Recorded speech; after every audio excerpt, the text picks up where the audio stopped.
আজকের ম্যাচের আম্পায়ারিং আমরা দেখলাম নাগস্কি ছিল দক্ষিণ আফ্রিকা ম্যাচে, যিনি আম্পায়ারিং করেছিলেন, এবং আজকের ম্যাচেও তার ভুল কল একটা ছিল, 3টা কল টোটাল সে নিয়েছে, যার মধ্যে একটা ছিল আম্পায়ার্স কলে সাকিব আল হাসানের বলে নেপালের ব্যাটসম্যান বেঁচে গেছেন। তবে লিটনের যে আউটটা দিয়েছে সেটাও আম্পায়ার্স কলেই আউট হয়েছে, অর্থাৎ সেটা সাকসেসফুল হিসেবে কাউন্ট করেছে।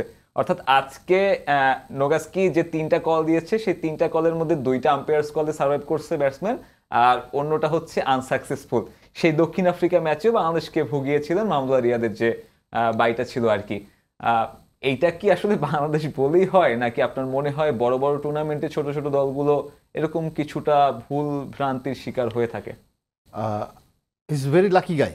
এই কারণে আমি বলছি যে যদি আপনার আম্পায়ার্স কলটা যদি না থাকতো ক্রিকেটে, উনি নেক্সট ম্যাচ আম্পায়ারিং পেতো আমার কাছে মনে হয় না।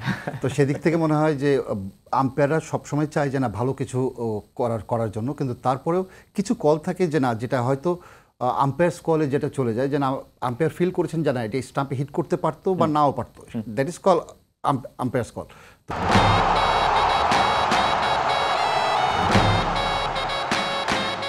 তো সেখানে আমার কাছে মনে হয় যে তিনি তার জায়গা থেকে, মানে যদি আপনি দৃষ্টিভঙ্গিতে দেখেন আম্পায়ার পয়েন্ট অফ ভিউ থেকে, হি ইজ রাইট। কিন্তু আমরা এক্সপেক্টেডটা আমরা অনেক কিছু আমরা বাইরে থেকে হয়তো মানে দেখতে পাই, মানে খালি চোখে হয়তো অনেক সময় টিভিতে আমরা ধরতে পারি না, কিন্তু খুব কাছ থেকে কিন্তু খেলাটা তিনিই দেখেন, এবং তিনি কিন্তু লর বাইরে গিয়ে যে কিছু করেছেন সেটা কিন্তু হয়নি।